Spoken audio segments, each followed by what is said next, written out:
Bottom of tank आपको ऊपर उठा हुआ दिखता है। जैसे आप कोई टैंक रख दो, कोई टैंक ले लो, उसमें पानी भर दो, यह तो हम आपको पढ़ा दिए कितना ऊपर उठेगा, वो फार्मूला भी है। तो ये टैंक है, तो यहां से एक लाइट सीधे चलेगी।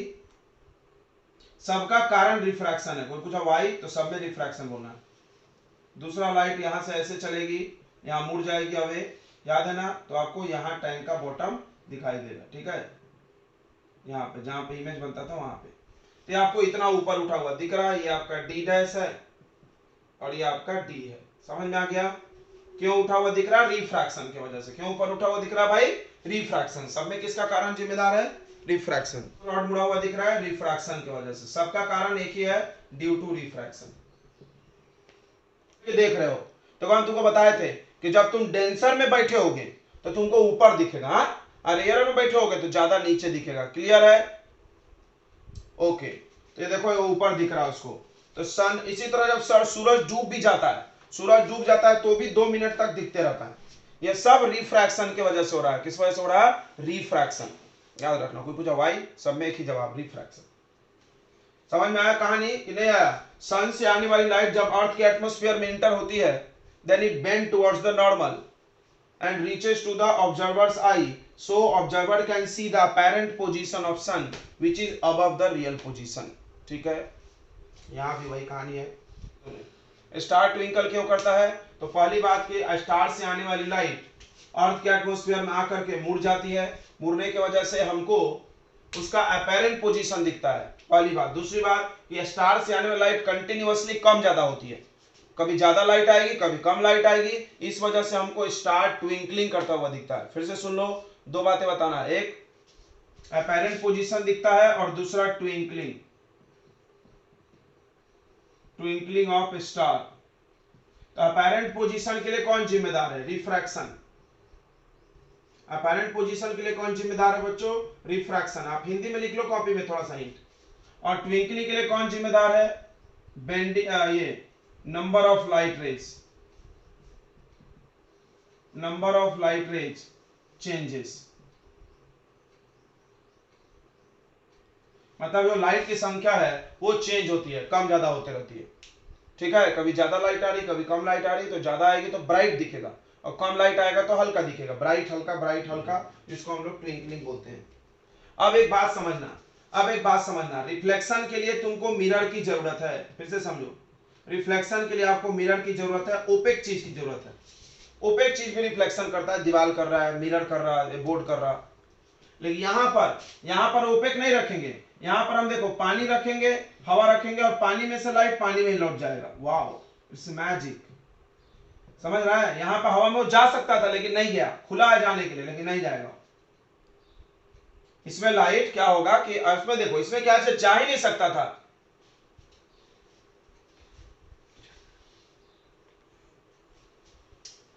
इसमें लाइट जा ही नहीं सकता था बच्चों।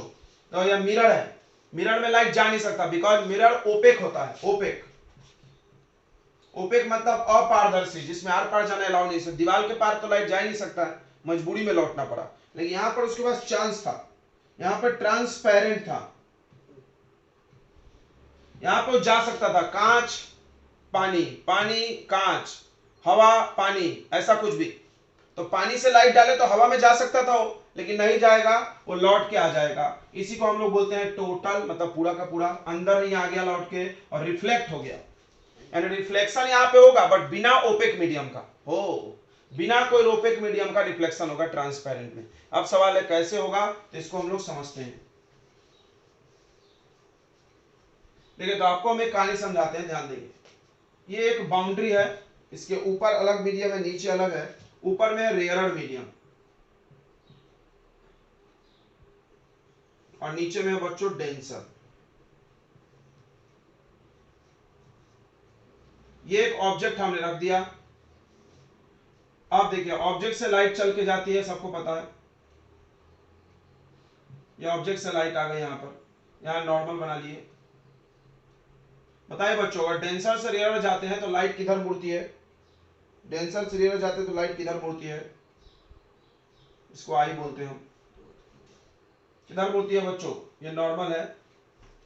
डेंसर से रेयर जाते हैं तो किधर मुड़ती है? अवे मुड़ती है तो ऐसा जाएगी, ये आर हो गया। और यहां पर आप देख सकते हैं कि आर का वैल्यू ज्यादा होता है आई से, जब भी डेंसर से रेयर जा रहा है तो आई का वैल्यू, आर का वैल्यू ज्यादा होता है। अब देखो इसी ऑब्जेक्ट से एक लाइट यहां चल के गई, थोड़ा देखना, तो इसके लिए आई ज्यादा है ना, दिख रहा है आई बड़ा हो गया इसका। अरे देखो ना, तुम खुद से देखो आई किससे नापते हो, नॉर्मल और इंसिडेंट रे, देख के ही पता चल रहा है बड़ा हो गया। ये फर्स्ट रे हो गया और ये रे सेकंड हो गया। तो आप देखिए इसमें ज्यादा एंगल है, तो जब ये ज्यादा एंगल है तो ये ज्यादा मुड़ेगी ऐसे, आर और बड़ा होगा क्योंकि आर बड़ा ही होना चाहिए आई से। बोलो समझ में आ रहा है नहीं आ रहा है। अब यहां से हम एक और लाइट डालें, रे थर्ड, तो इसके लिए तो आई बहुत बड़ा हो गया यार, भयानक हो गया आई। तो ये मुड़ते मुड़ते यहां पर चला आया, देखो यहां पर, तो अब आर का वैल्यू कितना हो गया 90 डिग्री, आर का वैल्यू कितना हो गया 90 डिग्री। तो इस एंगल को, जिस एंगल पर तुमने डाला, जिस एंगल पर तुमने डाला और आर 90 हो जाए, उस एंगल को हम लोग क्रिटिकल एंगल बोलते हैं। कौन सा एंगल बोलते हैं, क्रिटिकल, नाजुक। क्यों नाजुक है ये, क्योंकि देखो अब इसके बाद लाइट नीचे आने वाली है, इसके पहले लाइट ऊपर थी, ओ क्रिटिकल एंगल आईसी। अब एक और लाइट डालो, एक और लाइट डालो जो थोड़ा इससे ज्यादा एंगल बनाए, यहां पे जगह नहीं हो रहा है, यहां पर बस आईसी लिख लेते हैं, आई इक्वल टू आईसी, चलेगा ना। एक और लाइट ले लिए, अब आई और बढ़ गया, अब आई और बढ़ गया, ये वाला आई आपके आईसी से क्या है, ज्यादा है, समझ रहा है। मान लो पहले क्रिटिकल एंगल होता है 30 डिग्री, तो सबसे पहले तुमने डाला मान लो 25 पे, तो वो मुड़ा, फिर 29 पे तो भी मुड़ा। जैसे हम तुम 30 पे डालोगे, क्रिटिकल एंगल 30 है मान लो, तो 30 पे डालोगे तो आर 90, अब 30 से ज्यादा 32 कर दिए, तो अब वो लाइट कहां मुड़ के आ जाएगी, नीचे। ये देखो, देखो लाइट ऊपर गई ही नहीं, लाइट ऊपर गई ही नहीं, और ये किसके जैसा दिख रहा है, रिफ्लेक्शन के जगह। किसके जैसा दिख रहा है बच्चों, रिफ्लेक्शन के जगह, जिसको आप बोलते हो TIR, टोटल इंटरनल रिफ्लेक्शन। आ गई बात समझ में। फिर से हम आपको एक बार पूरी बातें समझा दे रहे हैं कि यदि, देखो सबसे पहले क्रिटिकल एंगल समझते हैं। क्रिटिकल एंगल क्या होता है, आईसी इसका सिंबल है। क्रिटिकल एंगल के बाद ही वो लौट के आएगा, नहीं तो उससे कम एंगल रहेगा तो लौटेगा नहीं। तो आपको क्रिटिकल एंगल की जानकारी होनी चाहिए। जैसे हम आपको एग्जांपल अभी बताएंगे, ध्यान दीजिए। क्रिटिकल एंगल क्या होता है, तो व्हेन नहीं, द एंगल ऑफ इंसिडेंस, एक सेकेंड ध्यान दे, द एंगल ऑफ इंसिडेंस, तो यहीं से लिख रहे हैं आई इक्वल टू आई सी है ना, the angle of incidence for which, जिसके लिए, the angle of refraction, the angle of refraction is 90 degree. 90 degree को राइट एंगल बोल सकते हैं।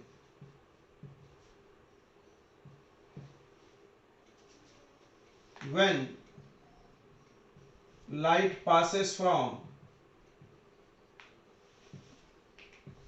when light passes from कौन मीडियम से कौन medium, denser medium to rarer medium,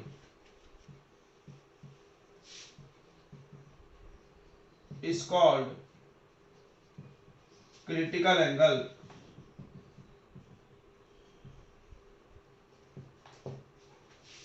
तो I का वैल्यू आईसी बोला जाएगा, I का वैल्यू आईसी बोला जाएगा यदि लाइट डेंसर टू रेयरर जा रही हो, देन I के वैल्यू को हम लोग आईसी बोल देंगे। ओके, जब लाइट डेंसर टू रेयरर जा रही हो तो I के वैल्यू को हम लोग क्या बोल देंगे, आईसी बोल देंगे। ठीक है, I की वैल्यू को हम लोग क्या बोल देंगे, आईसी बोल देंगे। ठीक है, अब सुनो मेरी बात ध्यान से, एक एग्जांपल देते हैं हम। Critical angle for diamond,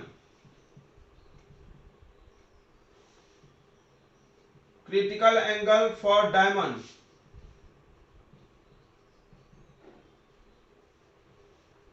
is 24 degree. Diamond का क्रिटिकल एंगल 24 डिग्री है बच्चों। मतलब अगर तुमने डायमंड के ऊपर लाइट 24 से ज्यादा पे डाल दिया, 25 पे 26 पे, तो लाइट लौट के वापस आएगी। ओ समझा? ये मान लो आपके पास डायमंड है और डायमंड के अंदर लाइट अगर 24 से ज्यादा एंगल पे गिरा तो ये ऐसे टक से लौट जाएगी, बाहर नहीं निकलेगी, फिर यहां से टक से लौट जाएगी, इसीलिए डायमंड चमकता है। ओ, इसलिए डायमंड के अंदर अंदर लाइट घूमता है तो वो शाइनिंग करता है। सही बात है, समझ में आया सबको? क्रिटिकल एंगल फिर से एक बार देख ले। हमने कुछ एक्सपेरिमेंट सिखाए हैं आपको, इतना बनाने की जरूरत नहीं है, आप एक टाइप भी बना सकते थे, ये वाला भी बना सकते हैं। ये 2 रे की जरूरत है, रे थर्ड और रे फोर्थ। तो फर्स्ट रे में क्या हुआ, हमने एक लाइट डाला डेंसर से रेयरर तो अवे मुड़ गई, और एंगल को बढ़ाए तो और दूर भागी वो। क्यों? क्योंकि आर ज्यादा होना चाहिए आई से। मान लो ये जितना है उससे ये ज्यादा रहेगा, हम इसको बड़ा किए थे ये भी बढ़ेगा, अब हम इसको और बड़ा किए तो हमने देखा एक खास एंगल पे पहुंचने पे यहां लाइट चली आई बाउंड्री के ऊपर, एंड उस वक्त आर कितना हो गया 90। तो जिस वक्त आर 90 हो गया उस एंगल को हमने एक नाम दे दिया जिसको हम क्रिटिकल एंगल बोल रहे हैं। क्यों नाम दे दिए? बिकॉज इसके बाद तो एक नाजुक है, इससे एंगल कम हुआ, देखो इससे अगर एंगल कम हुआ तो जाएगी उस पार, इससे ज्यादा हुआ तो नहीं जाएगी उस पार। ओ, समझा नहीं? देखो जैसे डायमंड की बात सुनो, डायमंड का क्रिटिकल एंगल 24 है, तो अगर तुमने 23 पे लाइट डाला, तो अगर लाइट को तुमने 23 डिग्री पे डाला तो इधर पार कर जाएगी, वो नहीं रुकेगी, क्योंकि कांच जैसा है भाई, जाने के अलाउ है, जाना अलाउ है तो गया। और जैसे तुमने 25 पे डाला नहीं जाएगा, वापस आएगा। ओ, यानी ये क्रिटिकल एंगल बड़ा नाजुक एंगल है, ये डिसाइड करेगा कि वो रहेगा लाइट अंदर कि लाइट बाहर जाएगा। समझ में आ रहा है? सबको समझ में आ रहा है क्या? जैसे तुम घर वालों से झगड़ा कर लिए तो तुम्हारी बात डिसाइड करेगी घर वाला तुम्हारे घर में रहेगा कि जाएगा। तुम ज्यादा झगड़ा कर लिए भगा देगा, कम किएंगे रहेंगे, रुकेंगे अपन। तो वही सी, तो एक क्रिटिकल एंगल वही है, तो एक ऐसा एंगल ऑफ इंसिडेंस है जिसके लिए आर का वैल्यू 90 हो जाए तो उसको हम क्रिटिकल एंगल बोलते हैं। इसका कोई काम है नहीं है, बस ये बताने के लिए कि क्रिटिकल से ज्यादा। अब हम इससे भी ज्यादा एंगल कर दिए, 24 से भी ज्यादा कर दिए, 25 पे डाले, तो 25 पर डालेंगे तो लाइट लौट के नीचे आएगी क्योंकि आर बड़ा होगा। तो अब 90 से बड़ा होगा तो नीचे आएगा ना। खुद सोचो, खुद सोचो, पहले यहां था, फिर बड़ा हुआ और नीचे आया, फिर बड़ा हुआ और नीचे, और बड़ा होगा तो और नीचे आएगा। तो किसके जैसा दिखेगा? रिफ्लेक्शन की जगह किसके जैसा दिखेगा? रिफ्लेक्शन, लौटने वाले। तो इसीलिए इसका नाम रखा गया टोटल, यानी पूरा का पूरा लाइट आता है वापस। इंटरनल यानी अंदर अंदर, देखो यहां से गया लौट के यहीं आया, अंदर ही अंदर आ गया बात। ये मान लो पानी है तो पानी में ही आ गया वापस। इंटरनल और रिफ्लेक्शन, रिफ्लेक्शन तो हो ही रहा है, बाउंसिंग बैक। ठीक है, तो अब टोटल इंटरनल रिफ्लेक्शन का भी हम लोग डेफिनेशन लिख लेते हैं। आपने डायग्राम बना लिया होगा, नोट कर लिए क्या बच्चों? चलो, तो क्रिटिकल एंगल आपको समझ गया, तो क्रिटिकल एंगल से ही जुड़ा हुआ है टोटल इंटरनल रिफ्लेक्शन। फिर से एक बार डायग्राम बना के फाइनल समझ लेते हैं। देखो ये ऑब्जेक्ट है, यहां पर तुमने लाइट को डाला और इस एंगल को मेजर किए, और अगर ये एंगल आईसी पे है और ये एंगल आईसी, आईसी यानी क्रिटिकल एंगल, तो लाइट ऐसे जाएगी। ओके, आर का वैल्यू 90 होगा। बहुत अच्छा, समझ में आया? एंगल ऑफ रिफ्रैक्शन कैसे नापते हो? नॉर्मल और रिफ्रैक्टेड रे। अब आपने क्या किया, और ज्यादा एंगल पे डाल दिया, थोड़ा सा एंगल बढ़ा दिए, टक टक, यानी ये वाला वैल्यू आईसी से ज्यादा है। ये आई का जो वैल्यू है इसको आई बोलते हैं ना, एंगल ऑफ इंसिडेंस। तो ये जो एंगल ऑफ इंसिडेंस है वो ज्यादा है किससे? आईसी पे। तो जैसे आपने ज्यादा पे डाला तो वो रिफ्लेक्ट होके नीचे चली आई। या आपको डायग्राम समझ में आ गया होगा, कोई डाउट नहीं है ना? तो what is T I R? तो टी आई आर क्या होता है, इसकी कहानी क्या है, ध्यान से सुनेंगे, थोड़ा डेफिनेशन समझ के लिखना पड़ता है। देखो, when light passes from, जब लाइट पास हो रहा हो, कहां से कहां बताओ जा रही हो? Denser to rarer medium. when light passes from denser to rarer medium at an angle of incidence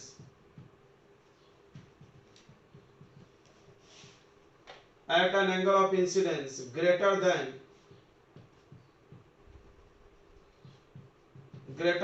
critical angle, greater than critical angle. ठीक है, दो बातें हमने लिख दिया कि जब वो डेंसर से रेयर जा रही हो और कितने एंगल पे जा रही हो? क्रिटिकल एंगल से ज्यादा।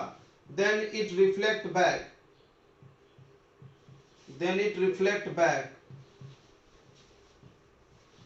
in the same incident medium in the same incident medium. This phenomenon is called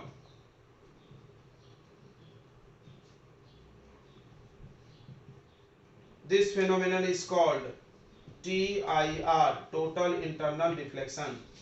तो आप ध्यान से देख सकते हो कि TIR होने के दो कंडीशंस हैं. Conditions required for TIR. TIR के दो शर्त है बच्चों. क्या क्या दो शर्त है? शर्त नंबर 1 कि लाइट रे passes from denser to rarer medium. अगर ये डेंसर से रेयर नहीं गया तो ऐसा कुछ नहीं होगा. जब लाइट डेंसर से रेयर जाएगा तभी ऐसा होगा. रेयर से डेंसर आते वक्त ऐसा नहीं हो सकता. क्यों? क्योंकि वो अवे नहीं भागती है, टुवर्ड्स आता है. सोचो, इधर ध्यान दे. अगर लाइट मान लो रेयर से डेंसर जा रहा होता, देखना बच्चों, ये एंगल पे डाले तुमने, तो ये दूर नहीं जाती है, पास में आती है, ऐसे ऐसे चिपकता है. तो ऐसे चिपकते चिपकते तो इस मीडियम में नहीं आ सकता, लौट के नहीं आ सकता ना. समझ में आ रहा है? नो, दूर जाएगा तब ना रे. ऐसा दूर जाता है तो मेरे को फायदा होता है, नीचे लौट जाता है. लेकिन अभी तो अब जब तुम डेंसर से रेयर जाते हो तो लाइट टुवर्ड्स द नॉर्मल मुड़ता है. लाइट किधर मुड़ता है? Towards the normal. सब में यही होता है. लाइट जब डेंसर से रेयर जा रही हो तभी ऐसा होता है. डायमंड में भी आपको दिखाई नहीं दिया होगा, समझे नहीं तुमने. देखो ये लाइट चली यहां से, तो ये डायमंड के अंदर है.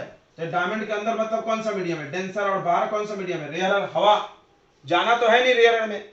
डेंसर से रेयर जाते हुए दिखना चाहिए, जाना तो निकलना तो है नहीं उसको. और यहीं लौट के चलिए डायमंड के अंदर. बोलो, समझा क्या? और दूसरा कंडीशन बच्चों होना चाहिए कि angle of incidence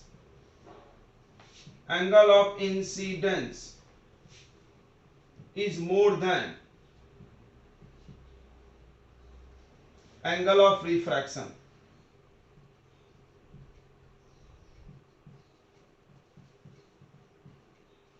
Is more than critical angle.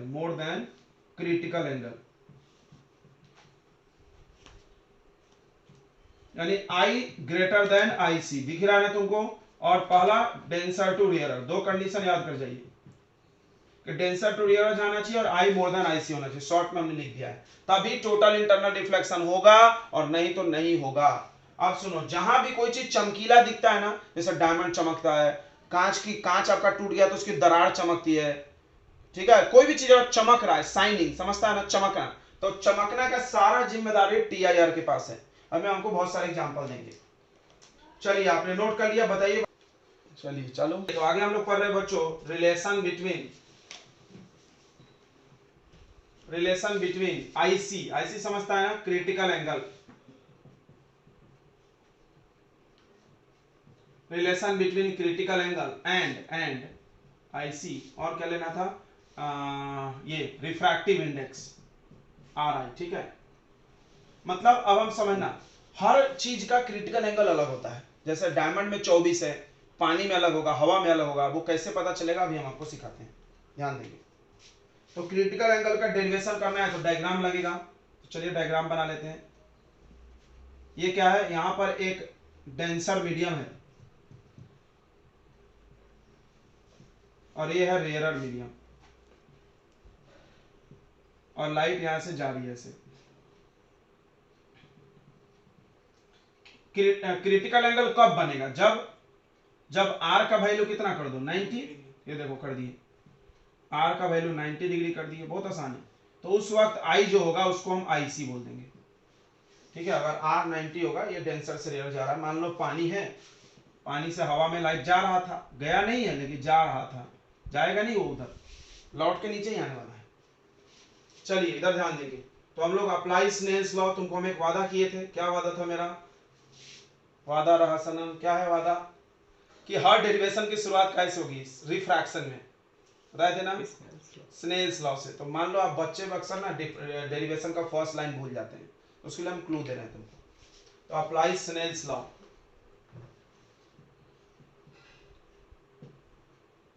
ये आई है या आर है, बन गया sine I upon sine R equal to mu two divided by mu one. ठीक है, ध्यान देना इस बात पे। 2 1 कौन होता है? 2 जिसमें जा रहा है, 1 जिससे जा रहा था, राइट। यहाँ पे थोड़ा उल्टा है, और अपरेंट डेप्थ वाले में उल्टा था ना। अपरेंट डेप्थ वाले में थोड़ा उल्टा है बच्चों। तो अपरेंट डेप्थ वाले में D by D dash equal to mu two by mu one, ऐसा था। म्यू टू क्या था? जिससे जा रहा था। ओ ओ ओ ओ ओ ओ ओ, और यहाँ जिसमें जा रहा है। अब तेरी की जय हो, माथा खराब करेगी। तो आपको अगर इसमें कंफ्यूजन है तो आपको ऐसे भी बताया था, you can use like this, इसका म्यू, इसका आई, इसका म्यू, इसका आर, ऐसे भी यूज करने बोले है ना, दिस इनटू दिस क्रॉस वाले में बात वही होता है। चलिए, तो अब देखो नाउ यहां पर ध्यान देना, आई का वैल्यू किसके बराबर है? आईसी के, और आर का वैल्यू किसके बराबर है? 90 डिग्री रख दो यार। और म्यू वन कौन है? ये 1 मीडियम हो गया और ये 2 मीडियम हो गया। तो 1 कौन है आपका? डेंसर मीडियम है, तो म्यू ऑफ डेंसर का डी लिख देना। और म्यू टू कौन सा मीडियम है? म्यू टू रेयरर मीडियम है, तो म्यू आर लिख दे रहे हैं रेयरर के लिए। समझ में आएगा आपको? तो अब चलिए वैल्यू डालते हैं हम लोग। तो साइन आई की जगह क्या डाल देंगे? आई सी। साइन आर की जगह क्या डाल देंगे? साइन 90 का वैल्यू 1 होता है ना। साइन 90 क्या होता है? 1। अब देखो म्यू टू यानी mu rarer upon mu denser, या आप रेयरर डेंसर की जगह आप वाटर ले सकते हो। तो जनरली बुक वाले तो ऐसे करते हैं, वाटर और यहाँ पर एयर ले लेते हैं, इट इज बेटर। तो अब देखिए म्यू वन हो जाएगा आपका, म्यू वन हो जाएगा वाटर और म्यू टू हो जाएगा एयर। बढ़िया, ये हो गया आपका म्यू टू यानी एयर और म्यू वन यानी वाटर। सही है, ओके। तो अभी आ गया साइन आई सी। क्या mu A upon mu W को हम ऐसा लिख सकते हैं? म्यू ए डब्ल्यू, बिल्कुल लिख सकते हैं। Refractive index of air with respect to water. ये उल्टा है, देखो ये उल्टा है। बताओ कैसे पता चला उल्टा? क्योंकि तुमने पढ़ा है ना एब्सोल्यूट रिफ्रैक्टिव इंडेक्स, आपने पढ़ा होगा एब्सोल्यूट रिफ्रैक्टिव इंडेक्स। तो refractive index of water with respect to air, यानी एयर बाद में आता है, याद आया? एयर बाद में आता है, ऐसा होता है C by V in water. बोलो आया समझ में? नहीं आया? एयर बाद में होता है ना भाई एब्सोल्यूट में, यहाँ एयर पहले कैसे आ गया? तो इसको हम पलटना चाहते हैं, तो क्या करेंगे? पलटेंगे तो इसको हम ऐसा उल्टा करना चाहते हैं, तो क्या कर लेंगे? 1 अपॉन म्यू डब्ल्यू ए। ये देखना नहीं तो समझेगा नहीं। 1 अपॉन म्यू डब्ल्यू ए, ये रिलेशन आ गया बच्चों। अब आप इसको याद कर जाइए। देखिए हम इसको अच्छे से समझा दे रहे हैं। Sine I C equal to 1 by mu of denser medium, दिख रहा है, with respect to rare, because कुछ भी हो सकता है वहां पे। यानी यहां पर आपको ये रिलेशन हो गया क्या कि refractive index of denser with respect to rare लेना है, denser with respect to rare लेना है। ओके, अब चलिए, तो आपको दिख रहा होगा यहां पर क्या दिख रहा है कि I C proportional to 1 upon mu. मतलब कि अगर रिफ्रैक्टिव इंडेक्स इंक्रीज होगा डेंसर मीडियम का, तो आईसी का वैल्यू डिक्रीज होगा। वाओ, यानी जिसका रिफ्रैक्टिव इंडेक्स ज्यादा उसका क्रिटिकल एंगल कम। चलो यहां लिखते हैं, ज्यादा होगा उसका क्रिटिकल एंगल कम होगा। क्या बात है, क्या बात है, क्या बात है, क्या बात, क्या बात। इसका मतलब क्रिटिकल एंगल कम होगा मतलब जल्दी लाइट लौट के आएगी। ओ ओ ओ, तो बताइए सबसे ज्यादा रिफ्रैक्टिव इंडेक्स किसका है? म्यू किसका सबसे ज्यादा है? जल्दी से बता दो। डायमंड का 2.42 मैक्सिमम। तो आईसी भी सबसे कम किसका होगा? डायमंड का। याद रखना 24 डिग्री मिनिमम है। आईसी डायमंड का क्या है? मिनिमम है, सबसे कम है। चलिए, तो आपको क्रिटिकल एंगल निकालने का फार्मूला मिल गया बच्चों। ठीक है, तो आप इससे आराम से क्रिटिकल एंगल किसी का भी निकाल सकते हैं। अब हम थोड़ा सा इधर से मिटा दे रहे हैं। ओके, नोट कर लिए होंगे। इस फार्मूला को समझ लीजिए। साइन आईसी, जब भी आपसे क्रिटिकल एंगल पूछा जाए तो 1 upon mu denser medium with respect to rarer medium कर देना। ठीक है, डीआर, ये डॉक्टर हो गया नहीं। तो देखो डेंसर का पहले रखना है, रेयरर का बाद में, तो आराम से निकल जाएगा। आपको कोई भी पूछ सकता है क्रिटिकल एंगल। अब म्यू देने के लिए वो वेलोसिटी दे सकता है। देखो म्यू निकालने का क्या तरीका है, म्यू का रिश्ता दो लोगों से, देखना देखना सवाल कहां से कहां जोड़ेंगे।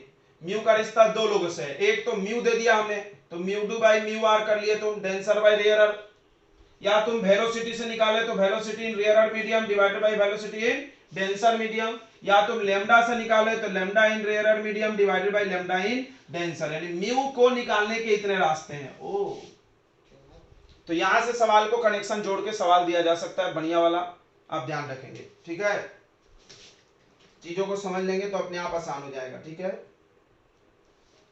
जैसे क्वेश्चन पूछ लिया गया, calculate calculate speed of light, तो कहां का कनेक्शन कहां मार दिया इन्होंने, calculate speed of light in that medium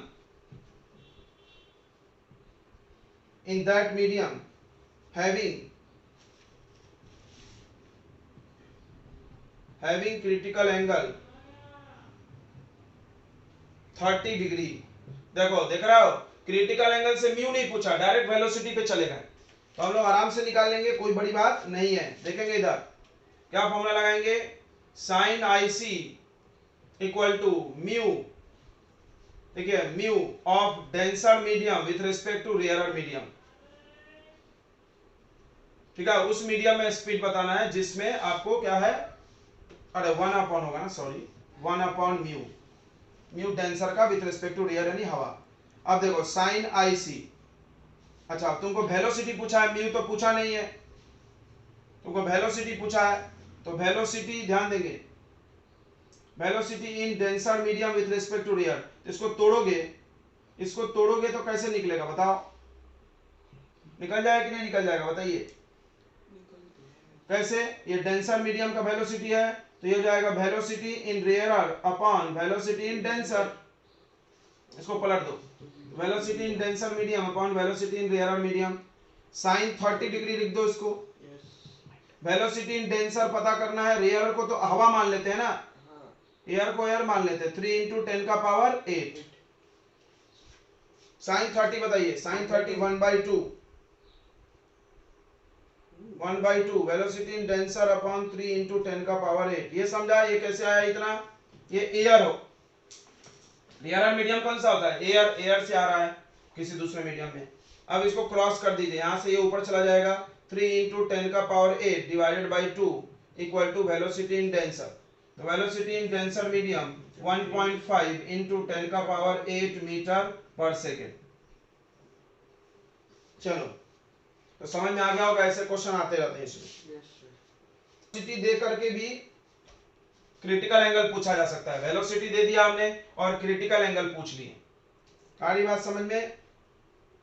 जैसे हम आपको बोल दें, देखना हम आपको बोल दे रहे हैं कि दो वेलोसिटी दे दिया,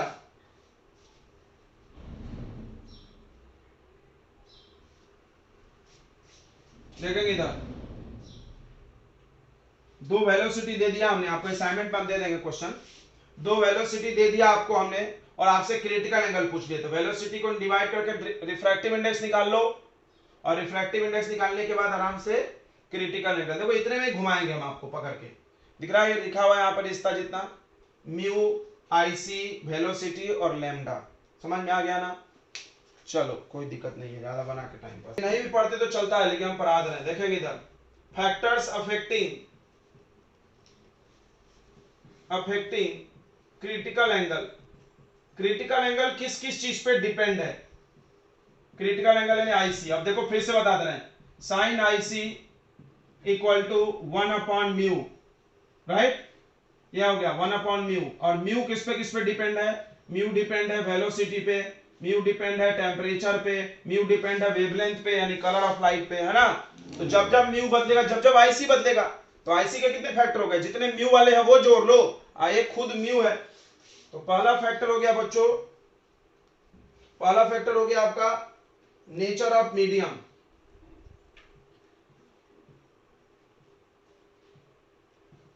नेचर ऑफ मीडियम यानी म्यू की बात करो आप, नेचर ऑफ मीडियम यानी म्यू की अगर बात करो, हर चीज के लिए अलग अलग म्यू होगा, देखना ध्यान से। जैसे आईसी फॉर, आईसी का हम वैल्यू बता दे रहे हैं वाटर के लिए आईसी और मीडियम, पहले मीडियम लिख लेते हैं, याद में आईसी। देखो मीडियम अगर आप ले लोगे वाटर, तो वाटर के लिए आईसी का वैल्यू होता है 48.7 डिग्री। उसके बाद क्राउन ग्लास, ग्लास दो होता है, क्राउन ग्लास होता है, क्राउन ग्लास के लिए आईसी है 41.1, ठीक है। एक फ्लिंट ग्लास होता है, flint glass, flint glass denser होता है, याद रखना, ज्यादा डेंसर होता है।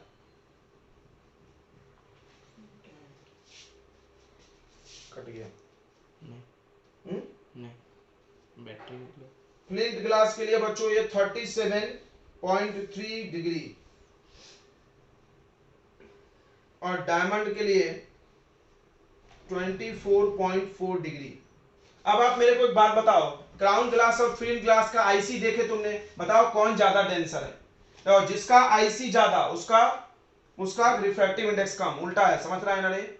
जिसका आईसी ज्यादा उसका रिफ्रैक्टिव इंडेक्स कम कम। तो आपसे यहां भी एक क्वेश्चन बना सकते हैं।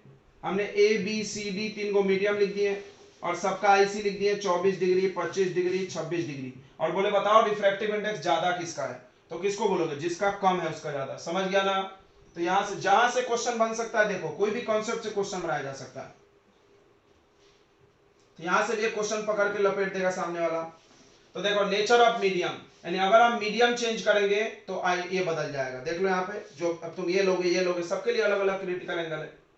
तो दूसरा फैक्टर है बच्चों, दूसरा फैक्टर है कलर ऑफ लाइट।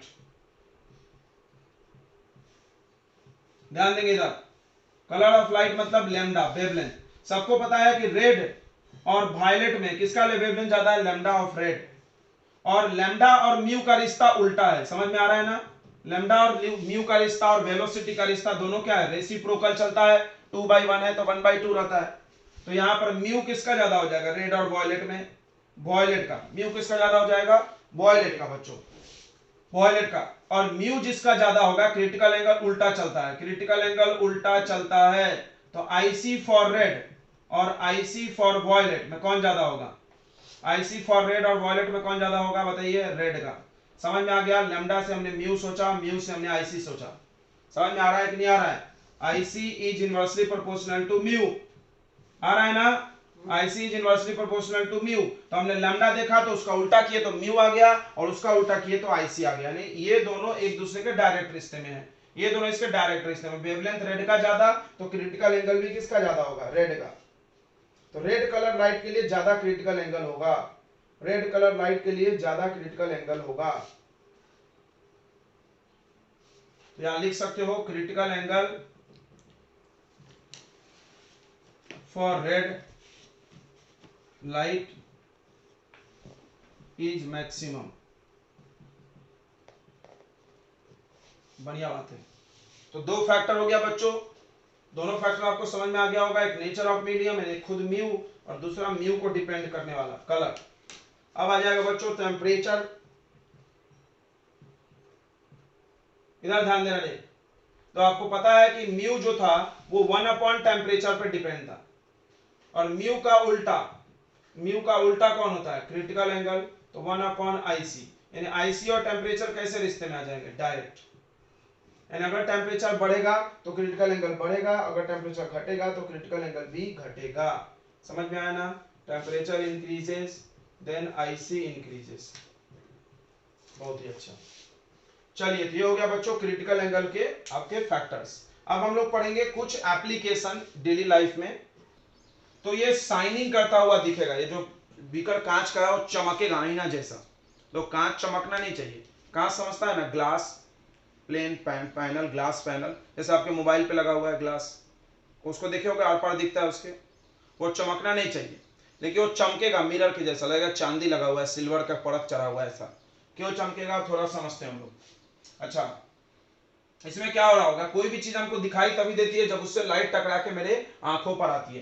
तो देखो यहाँ हवा से लाइट आ रहा होगा, और यहाँ रेयर से डेंसर गया तो अवे फ्रॉम नॉर्मल मुड़ गया। ये देखो यहाँ नॉर्मल बना के सोचना आप। और फिर यहाँ पर देखो, यहाँ पर ये डेंसर टू रेयर अप्रोच कर रहा है, और अगर angle of incidence critical angle से ज्यादा हो गया, मान लो ये 48 से ज्यादा हो गया, तो ये ऐसे लौट जाएगा, इधर नहीं जाएगा। क्लियर है? और फिर आपकी आंखों तक पहुंचेगा बच्चों। और एक लाइट ले लेते हैं हम लोग, 2 लाइट चाहिए कम से कम इमेज बनाने के लिए। दूसरा लाइट यहां गया, इसके लिए भी आप नॉर्मल बनाओ। अगर वो क्रिटिकल एंगल से ज्यादा है तो वो ऐसे लौटेगा। इस तरह से दोनों लाइट आपकी आंखों में पहुंचेगा तो ये हमको शाइनिंग करता हुआ दिखेगा। तो शाइन का क्या कॉन्सेप्ट है समझना, कोई भी चीज पर गिरने वाली सारी लाइट लौट के चली आई तो समझ जाओ चमकेगा, चमकीला दिखेगा। समझा? और अगर गिरने वाली लाइट में से कुछ लाइट को एब्जॉर्ब कर लिया तो ज्यादा ब्राइट नहीं दिखेगा। समझ में आ रहा है? जैसे बोर्ड आपको अच्छा ब्राइट दिख रहा है बिकॉज बोर्ड लाइट को कम एब्जॉर्ब करता है। ठीक है? कहीं पे आपको अगर शाइनिंग दिख रहा होगा इस कॉर्नर में आपको बोर्ड के, तो क्यों दिख रहा है? क्योंकि वहां पर पड़ने वाली लाइट सारी लाइट आपको वापस कर रहा हो। क्लियर हो रहा है शाइनिंग का कॉन्सेप्ट ना? तो यहाँ पर भी ऐसा ही कुछ होता है। देखो यहाँ से लाइट चली और इस कांच पे टकराई और इधर पूरी चली गई लौट के, तो शाइनिंग दिखेगा। इस पार गई नहीं क्योंकि इसमें हवा है और ये दोनों कंडीशन फॉलो हो रहा होगा तभी ना शाइनिंग दिख रहा है। तो जो चीज दिख रहा है उसको हम जस्टिफाई कर रहे हैं। हाँ, अगर आप इसमें पानी भर दोगे ना तो ये चमकना बंद हो जाएगा। देखो ये जादू जैसा दिखेगा। आप ऐसे देखते रहो, चमक रहा है, पानी भर दो, चमकना गायब। समझ में आ रहा है? तो फिर से एक बार हम लोग इसको समझ लेते हैं। देखिए, तो अगर आप एक खाली टेस्ट ट्यूब को पानी के अंदर रख दोगे और साइड से देखोगे, अब यहां से तुम देखोगे तो नहीं होगा भाई ऐसा। तो देखना भी कहां से वो भी इंपॉर्टेंट है। तो आप अलग अलग एंगल ट्राई करो, बिकॉज लाइट रिफ्लेक्ट होकर यहां पहुंच रही है तो आपका आंख यहीं पे होना चाहिए इस रीजन में, तब आपको दिखेगा शाइनिंग। अगर आप इधर रहोगे तो थोड़ी दिखेगा, इधर रहोगे थोड़ी दिखेगा, नीचे रहोगे दिखेगा कि नहीं? तो समझना मेरी बात ध्यान से। तो यहां से लाइट गई, इसमें घुसी पानी में, और पानी से हवा वो जा रही थी, डेंसर से एयर जा रहा है, फर्स्ट कंडीशन सेटिस्फाइड। अगर एंगल ऑफ इंसिडेंस ज्यादा मिल गया, उसके लिए हम क्या करेंगे, अपने आंखों को इधर उधर करके देखेंगे कि शायद यहाँ वाले के लिए ज्यादा हो, यहाँ वाले के लिए। तो अगर एंगल ऑफ इंसिडेंस जिस लाइट के लिए ज्यादा होगा वो क्रिटिकल एंगल से वो रिफ्लेक्ट होकर चली जाएगी और आंखों पे पहुंचेगी, तो ये सतह हमको चमकीला दिखेगा। अगर आप इस टेस्ट ट्यूब में पानी भर दोगे तो फिर ये भी डेंसर, ये भी डेंसर, तो लाइट अंदर चली जाएगी, इधर चली जाएगी, इधर नहीं आएगी। समझ में आया ना? अभी लाइट रिफ्लेक्ट हो रही है ना यहाँ से, ये तो कांच है, जा सकता था। तो अगर आप पानी भर दोगे तो लाइट ऐसे चली जाएगी, फिर आपको शाइनिंग नहीं दिखेगा। क्लियर हो गया बच्चों? ओके। दूसरा एप्लीकेशन देखते हैं।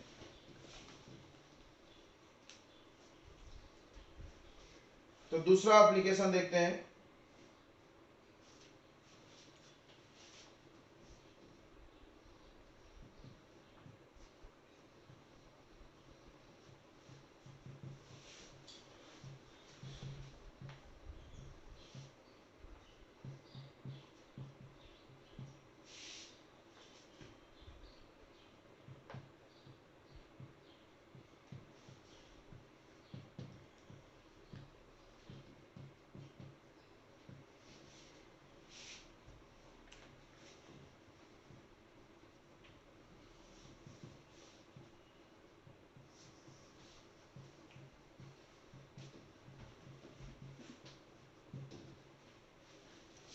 देखिए बच्चों, दूसरा एप्लीकेशन क्या है कि अगर एक बॉल आप ले लीजिए और उसको, एक बॉल ले लीजिए, उस पर आप कालिख पोत दीजिए। समझ आ रहा है? काला काला मुंह कर दो बॉल का। लैंप ब्लैक मतलब कालिख होता है। ठीक है? आप उस पर कालिख लगा दीजिए, मुंह काला कर दीजिए उसका, और उसके बाद उसको पानी में डुबा दो। उसके बाद उसको पानी में डुबा दो तो वो आपको चमकीला दिखेगा, काला नहीं दिखेगा। कैसा दिखेगा? सिल्वर कलर का शाइनिंग दिखेगा। ठीक है? ये भी आपको TIR की वजह से होता है। आपने देखा होगा जब बर्तन पे आप खाना बना दो, काली चिपक जाती है, उसको आप पानी में डुबा के देखना तो भी ये दिखाई देगा। ठीक है? आप लैंप ब्लैक पे नहीं, आप लोग बर्तन पे कर सकते हैं एक्सपेरिमेंट। तीसरा TIR का एप्लीकेशन है बच्चों, brilliance of diamond.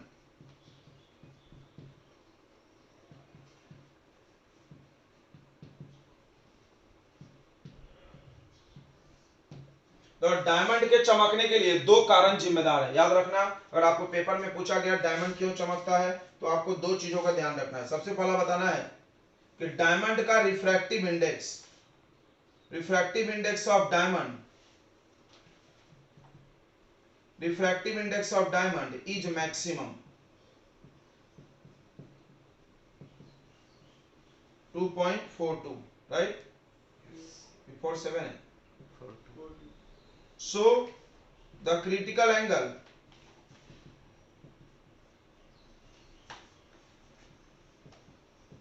Is very less. Critical angle diamond का बहुत कम है, ठीक है। तो जो भी लाइट डायमंड के अंदर घुस गया, जब घुस गया उसके बाद टीआईआर होगा, समझना। ये डायमंड है आपका, तो पहला लाइट तुम यहां से डाले, समझना। तो ये तो रेयर से डेंसर जा रहा, तो टीआईआर का कंडीशन है नहीं, तब तो वो अंदर घुसेगा। क्लियर है ना? रेयर से डेंसर में तो कुछ नहीं होगा भाई, अंदर चुपचाप घुस टुवर्ड्स द नॉर्मल मुड़ के ये घुसा। लेकिन अब ये डेंसर से रेयर निकलने वाला है, और क्रिटिकल एंगल भाई तो इसका बड़ा नाजुक है, कम है, तो ये पक्का टीआईआर होगा। फिर यहां से भी टीआईआर होगा, फिर यहां से भी टीआईआर होगा, ऐसे। तो अंदर अंदर वो बार बार टीआईआर होता है, और बार बार टीआईआर इसके कटिंग की वजह से होता है। इसका कटिंग देखो कितना जबरदस्त किया हुआ है। और मान लो हम इसको यहां से रेक्टेंगल बना देते तो निकलता ना फिर वो बार। तो दो कारण जिम्मेदार है, not only the small critical angle, the another reason is the cutting of the diamond. Diamond की कटिंग भी ऐसी की जाती है कि उसमें जो भी लाइट एक बार घुसे तो उसके डिफरेंट फेसेस से रिपीटेड टीआईआर हो, रिपीटेड टीआईआर हो। इससे क्या होगा, पूरा डायमंड चमकीला दिखेगा। समझ में आ रहा? जैसे ये रूम है, इस रूम में आप एक लाइट डाल दो, आप कोई पिक्चर में देखे होंगे, रूम में अगर लाइट डाल दो तो वो लाइट बार बार घूमेगा लूप में, रूम में मिरर लगा दो तो रूम पूरा चमकीला दिखेगा। लेकिन अभी इस रूम में चमकीला कम दिखेगा, अगर हम लाइट इसमें टीआईआर तो हो नहीं रहा है, वहां से लाइट चल रहा है, सामने आ रहा है, उधर तो नहीं जा रहा, उधर अंधेरा दिख रहा है इस रूम में। समझ में आ रहा है मेरी बात? तो ऐसी होगा, ये पूरा डायमंड अंदर से चमकीला महसूस होगा। क्यों होगा?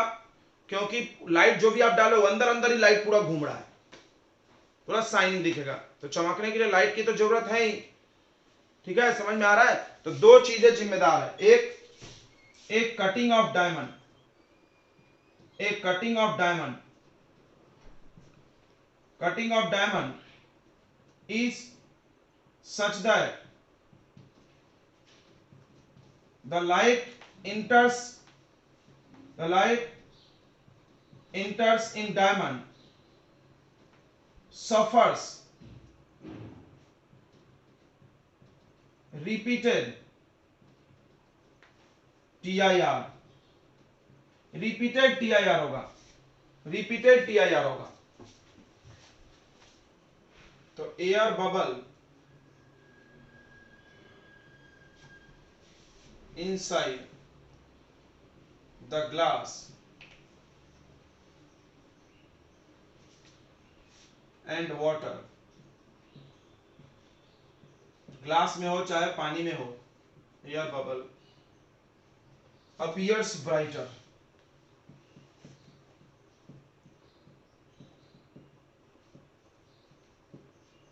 ये सब टीआईआर की वजह से हो रहा है, ठीक है, ड्यू टू टीआईआर। अगला, द cracks in glass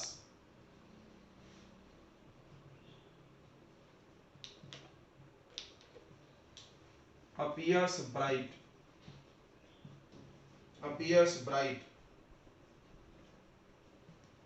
मतलब जो दरार है, जैसे कांच है आपका, मोबाइल का कांच टूट गया तो तुमने ध्यान दिया होगा कि वो तिरछे में देखोगे तो चमकता है। क्यों चमकता है थोड़ा समझते हैं। देखो यहां पर आप यहां से देख रहे हो तिरछे में, यहां से, और लाइट इधर से आ रही है, तो लाइट पहले डेंसर से रेयर में आ रही है, तो लाइट इधर से आ रही है, डेंसर से रेयर जा रही है। अगर क्रिटिकल एंगल से ज्यादा जाएगी तो जाएगा नहीं, लौट के इधर आ जाएगा, तो लौट के आएगा तुम्हारे आंखों में आएगा, और आंखों में ढेर सारा लाइट आती है तो क्या होता है, चमकीला दिखता है ना। समझ में आ रहा है? गया ही नहीं, डेंसर से रेयर जा रहा था, पहला कंडीशन ओबे हो गया। अगर एंगल ऑफ इंसिडेंस ज्यादा हो गया, ऐसा हम लोग बोलेंगे, अगर एंगल ऑफ इंसिडेंस ज्यादा हो गया क्रिटिकल एंगल से, तो रिटर्न बैक होगा, फिर वो शाइनिंग दिखेगा। तो यहाँ पर बीच में क्रैक्स में हवा भर जाता है, इसीलिए क्रैक होने के बाद बीच में दरार आती है, उस पतली सी दरार में हवा घुस जाती होगी, घुस जाती होगी ना, तो दो मीडियम क्रिएट हो गया, डेंसर रेयर डेंसर, इस वजह से ऐसा हो रहा है। अगला मीरेज। मीरेज आप लोग जानते होंगे बच्चों, जानते हैं ना?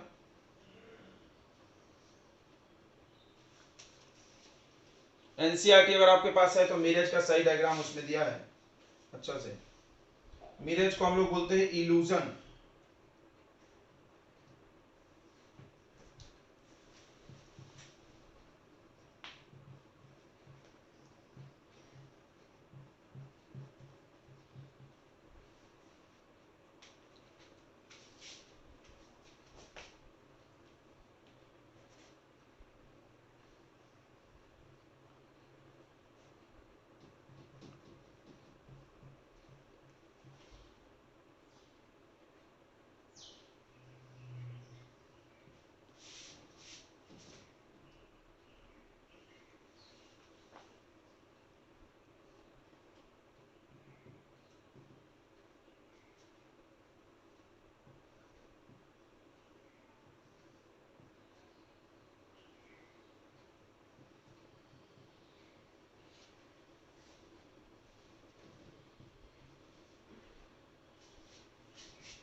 चलिए बच्चों, तो ये मिरज है, थोड़ा सा हम लिख लेते हैं फिर हम ये करेंगे, ठीक है। पहले डायग्राम आप बना लीजिए, हो जाए नहीं चालू हो गया।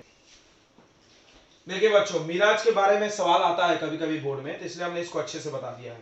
देखिए ये दोनों डायग्राम आपको बोर्ड में बनाने की जरूरत बिल्कुल नहीं है, ये समझने के लिए बनाया गया है। तो यहाँ पर बहुत बार ये डायग्राम बनाया जाता है, बच्चों को ये नहीं बनाया जाता, तो थोड़ा कंफ्यूजन होता है। तो यहाँ पे समझते हैं, ये एक ऑब्जर्वर है, दूर से खड़ा है, बहुत दूर है, और वो किसी पेड़ को देखता है। तो जब हम किसी भी चीज को देखते हैं तो उससे लाइट मेरे आंखों पे आता है, तो पेड़ से सीधे लाइट उसके आंखों पे आ रहा है, क्योंकि रिफ्रैक्टिव इंडेक्स अभी हर जगह का एक समान है। जब रिफ्रैक्टिव इंडेक्स समान रहता है तो लाइट मुड़ती नहीं है। तुमको पता है रिफ्रैक्शन तभी होगा जब रिफ्रैक्टिव इंडेक्स चेंज होगा, राइट। म्यू ज्यादा होगा तो डेंसर में जा रहा, कम होगा तो रेयर में जा रहा, वगैरह वगैरह। पढ़े हो ना तुम पढ़ाए थे कि अगर म्यू सेम रहा तो लाइट सीधे चलेगी। तो अभी हर जगह म्यू सेम है, रिफ्रैक्टिव इंडेक्स सेम है। अभी ये मान लो नॉर्मल टाइम है, नॉर्मल डेज है, या नॉर्मल जगह है, डेजर्ट नहीं है। तो अब हर जगह का रिफ्रैक्टिव इंडेक्स सेम है, तो इस वजह से क्या हो रहा है कि पेड़ से सीधे लाइट मैंने आंखों तक आ रहा, हमको पेड़ दिखाई दे रहा, कोई दिक्कत नहीं है। लेकिन अब क्या होगा, डेजर्ट में आप चले जाओगे तो वहां गर्मी पड़ती है, और गर्मी पड़ने की वजह से वहां रेत लगता है जमीन में, और रेत बहुत जल्दी गर्म होता है। तुमको पता है कि जैसे सन की लाइट पड़ेगी रेत बम हो जाता है, पूरा गर्म। जैसे रेत गर्म होगी तो रेत के पास वाली जो हवाएं होती है वो भी गर्म हो जाती है, और ऊपर की हवा ठंडी होती है उसके तुलना में, ठीक है। आप इस बात को इस पॉइंट में शामिल भी कर सकते हो। The air which is in contact with the sand, which is in contact with the ground, become hotter than air which is present at the upper layer। समझ में आ रहा? ऊपरी लेयर का जो एयर है उसके तुलना में ग्राउंड वाला एयर हॉट हो गया। तो अब बताइए, अगर हॉट हवा और कोल्ड हवा, आपको हम पढ़ाए हैं कि अगर टेम्परेचर बढ़ता है तो रिफ्रैक्टिव इंडेक्स घटता है। यस, काम आ गया। अगर टेम्परेचर बढ़ता है तो रिफ्रैक्टिव इंडेक्स घटता है। देखो यहाँ ठंडा से गर्म हुआ, टेम्परेचर बढ़ा तो रिफ्रैक्टिव इंडेक्स घटा। मतलब जैसे जैसे लाइट चलेगी पेड़ से, देखो पहले सीधे आ रही थी, अभी भी लाइट आ रही है, लेकिन अब उसको मीडियम चेंज हो रहा है, म्यू चेंज हुआ। ओ, म्यू चेंज होने से ध्यान सुनना, म्यू क्या हो रहा है उसको, वो लगातार ठंडे हवा से गर्म हवा, मतलब वो लगातार किधर से किधर जा रही है, डेंसर टू रेयर। समझना कैसे, cold air behaves like denser medium और hot air behaves like rare.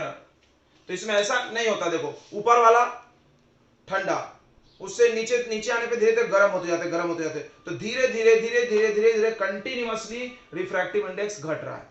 तो जब लाइट चलेगी तो धीरे धीरे अवे मुड़ते जाएगी। समझना, तो लाइट जो हो रहा है, देखो यहां पर लिख रहे हैं, light rays from tall trees bends, ध्यान सुनना, बेंड्स अवे फ्रॉम नॉर्मल,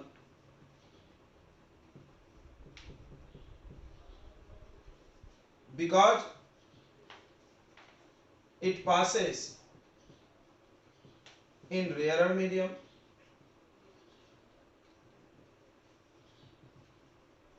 हर वक्त एवरी सेकंड वो रेयर मीडियम में जा रही है, ऐसे सीधा नहीं चलेगा। अब क्या हो रहा है, लाइट यहां से चलना चालू हुआ रेयर मीडियम, तो ऐसा झुकने लगा, हर वक्त वो अवे भाग रही है। अब थोड़ा हम अलग से डायग्राम बनाते, देखो ये आ रही थी लाइट, मान लो ऐसे, यहां नॉर्मल, और वो अवे भागा, अब ये लाइट फिर और अवे भागा। समझ में आ रहा, थोड़ा समझना, ये अवे भागा, थोड़ा ऐसा कम करते हैं, ऐसे लाइट आ रही थी, ये लाइट आ रही थी देखो, और ये थोड़ा अवे गया, थोड़ा सा अवे, फिर यहां पर फिर मीडियम चेंज हुआ, फिर और अवे गया, फिर मीडियम चेंज हुआ और अवे गया। ऐसे होते होते उसके एंगल ऑफ इंसिडेंस का वैल्यू क्या हो रहा है, बढ़ रहा है। हाँ, समझा नहीं? देखो ये आई था और ये आर, अब ये आर यहां के लिए आई बना कि नहीं बना, ये वाला और ये वाला एंगल इक्वल होगा ना, अल्टरनेट, तो उसका एंगल ऑफ इंसिडेंस अगली बार के लिए बढ़ रहा है। तो क्या होता है, जैसे जैसे वो अवे होते जाता है तो उसका आई बढ़ते जाता है। देखो ये सब कितना जबरदस्त पॉइंट है, ये सब कितना जबरदस्त पॉइंट है, तुमको समझ में नहीं आ रहा होगा। फिर से हम एक बार कोशिश करते हैं, देखेंगे कैसे कैसे आई बढ़ रहा है उसका। देखो यहां दो बार हम करके सिखाते हैं, देखो यहां नॉर्मल डाल दो आप, और यहां नॉर्मल डाल दो। अब देखो यहां एक लाइट तुमने डाला, ये इसका आई है, देख लो, अब ये अवे मुड़ के गया, तो अवे मुड़ के गया तो यहां पहुंचा, एक सेकंड, अवे मुड़ना, यहां पहुंचा, यहां पर फिर नॉर्मल डालो, और ये एंगल और ये एंगल इक्वल होगा कि नहीं होगा, होगा ना, बिल्कुल होगा। तो अब देखो यहां पर जो आर है वो आई से ज्यादा है, और यही वाला आर यहां आ रहा है, और तो अगली बार के लिए इंसिडेंस हुआ कि नहीं, अगली बार के लिए तो बढ़ गया कि नहीं बढ़ गया, यस। अब मान लो अगली बार और मुड़ा ऐसे और बढ़ा, फिर अगले बार यहां पर सरफेस पर वही एंगल पे गिरेगा, तो एंगल ऑफ इंसिडेंस इस वजह से कंटिन्यूअसली बढ़ रहा है। ओ समझा? वो क्या हो रहा है, जैसे रेयर से डेंसर में भाग रहा तो अवे भाग रहा, अवे भाग रहा, अवे भाग रहा, सॉरी डेंसर टू रेयर, तो अवे भागते भागते उसका एंगल ऑफ इंसिडेंस कंटिन्यूअसली बढ़ रहा है, और बढ़ रहा है तो एक समय जरूर ना जरूर वो आईसी को पार करेगा, पड़ेगा, करेगा ही करेगा, गारंटी है। नहीं समझा? हवा के लिए कुछ क्रिटिकल एंगल होगा, और लगातार एंगल बढ़ रहा है, यहां से जो लाइट चली है उसका एवरी सेकंड एंगल बढ़ ही रहा है। तो जिस वक्त मान लो यहां पर पहुंच के, यहां पर आप चाहो तो नॉर्मल बना लो, यहां पर जो एंगल ऑफ इंसिडेंस रहा होगा वो इसके क्रिटिकल एंगल से बढ़ गया, जैसे ही बढ़ गया तो वो नीचे जाना छोड़ के ऐसे लौट लेगा। समझा नहीं?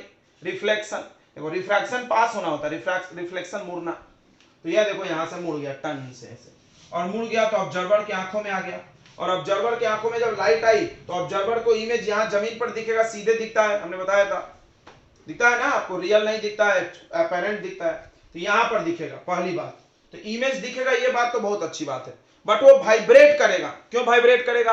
बिकॉज ये हवा जो है, एयर के पार्टिकल्स स्थिर बैठे रहते हैं एक ही जगह, नहीं, वो तो चलते रहते हैं, चलने की वजह से क्या होगा, कभी लाइट ज्यादा बेंड होके आएगी, कभी कम बेंड होके आएगी, तो इस ट्री का इमेज हमको कभी दाएं कभी बाएं, कभी सामने कभी पीछे, तो ऐसा लगेगा, कभी तुम तालाब में गए हो, तालाब किनारे कोई पेड़ खड़ा हो, तुम देखो तालाब में उसका इमेज दिखता है और पानी में ऐसे झलझल झलझल चलता है, ध्यान दियो, एकदम वैसा ही तुमको प्रतीत होगा।